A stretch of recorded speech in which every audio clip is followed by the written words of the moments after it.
வணக்கம் ஃப்ரெண்ட்ஸ். இந்த வீடியோவில் நம்ம என்ன செய்தி பார்க்க போகிறோம்னா, பிரபல கஜினி பட வில்லன் திடீரென காலமாகி போயிருக்கிறாரு.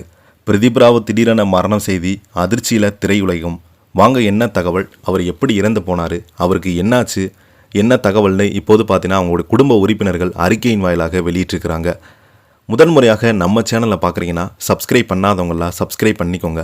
பெல் பட்டன் சிம்பல் அமைக்கி நம்ம சேனலோட நோட்டிஃபிகேஷனை எனபிள் பண்ணிக்கோங்க. நாங்கள் போடுற வீடியோ எல்லாமே உங்களுக்கு உடனுக்குடனே வந்து சேரும். வாங்க என்ன தகவல்னு பார்க்கலாம். கஜினி உள்ளிட்ட பல வெற்றி படங்களில் வில்லன் கதாபாத்திரங்கள் நடித்து மூத்த நடிகர் பிரதீப் ராவ் இரத்த புற்றுநோயில் பாதிக்கப்பட்ட நிலையில் 74 வயதில் காலமாகி போயிருக்கிறாரு.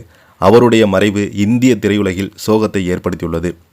மூத்த நடிகர்களின் ஒருவரான பிரதீப் ராவ் இரத்த புற்றுநோய் சிகிச்சை பெற்று வந்த நிலையில் 74 வயதில் காலமானார். அவருடைய மறைவு செய்தி வெளியாகியதுமே திரையுலகம் மற்றும் ரசிகர்கள் பலருமே இரங்கல் தெரிவித்து வருகிறாங்க. கடந்த சில மாதங்களாகவே உடல்நலக் குறைவால் சிகிச்சை பெற்று வந்த அவர் மும்பையில் உள்ள மருத்துவமனையில் அனுமதிக்கப்பட்டதாக சொல்லப்படுகிறது. பின்பு மேல் சிகிச்சைக்காக மற்றொரு மருத்துவமனைக்கு மாற்றப்பட்ட நிலையில் சிகிச்சை பலனின்றி உயிரிழந்ததாக தகவல்கள் வெளியாகியுள்ளது. பிரதீப் ராவ் என்ற பெயரை விட கஜினி திரைப்படத்தில் வில்லன் என்ற பல ரசிகர்கள் அவரை நினைவு கூர்றாங்க. அவரது கம்பீரமான தோற்றம், வலிமையான உடல் மொழி, மிரட்டலான நடிப்பு ஆகியவை வில்லன் கதாபாத்திரங்களுக்கு தனித்துவமான அடையாளத்தை உருவாக்கியது. குறிப்பாக கஜினி திரைப்படத்தில் அவர் வெளிப்படுத்திய நடிப்பு ரசிகரிடம் மிகப்பெரிய ஒரு வரவேற்பு பெற்றது. அந்த கதாபாத்திரம் இன்றளவு அவருடைய பயணத்தில் மிக முக்கியமான அடையாளங்கள் ஒன்றாக கருதப்படுகிறது. பிரதீப் ராவ் தமிழில் மட்டுமின்றி ஹிந்தி, தெலுங்கு பல மொழிகளில் திரைப்படங்களை நடிச்சிருக்கிறாரு. நடிகராக மட்டுமல்லாமல் ஒவ்வொரு கதாபாத்திரத்தையும் முழுமையான அர்ப்பணிப்புடன் ஏற்று நடித்தார் என்ற பெயரும் பெற்றிருந்தது. எதிர்மறையான கதாபாத்திரங்கள் அதிகமாக நடித்திருந்தாலும் ஒவ்வொரு படத்தில் தனது தனித்துவமான நடிப்பால் ரசிகருடைய கவனத்தை ஈர்த்தார். அவருடைய கம்பீரமான குரலும் வலுவான திரை ஆளுமையும் பல திரைப்படங்களில் கூடுதல் பலமாக அமைந்தது.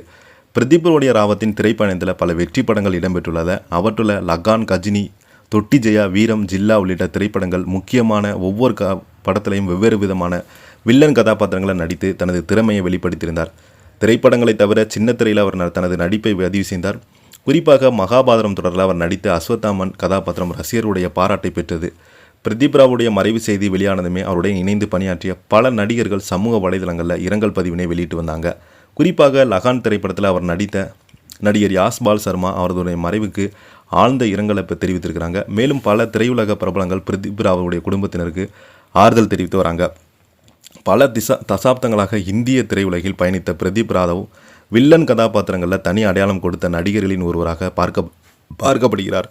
ஒவ்வொரு கதாபாத்திரம் தனது உடல் மொழி, குரல், நடிப்பு ஆகியவற்றின் மூலம் ரசிகர்களை கவர்ந்த அவர் புதிய தலைமுறை நடிகர்களுக்கு ஒரு முன்னுதாரணமாக இருந்தார். அவரது மறைவு இந்திய திரைப்பட உலகிற்கு மிகப்பெரிய இழப்பாக பார்க்கப்படுகிறது. திரையில் அவர் உயிர்ப்பித்த பல கதாபாத்திரங்கள் என்றும் ரசிகருடைய நினைவில் நிலைத்திருக்கும் என்பதில் சந்தேகமே கிடையாது. இந்த வீடியோ பற்றி நீங்கள் என்ன நினைக்கிறீங்கன்னு கீழே உள்ள கமெண்ட் பாக்ஸில் மறக்காமல் பதிவிடுங்க. இந்த வீடியோ உங்களுக்கு பிடிச்சிருந்தால் லைக் பண்ணுங்கள், ஷேர் பண்ணுங்கள், கமெண்ட் பண்ணுங்கள். நன்றி, வணக்கம்.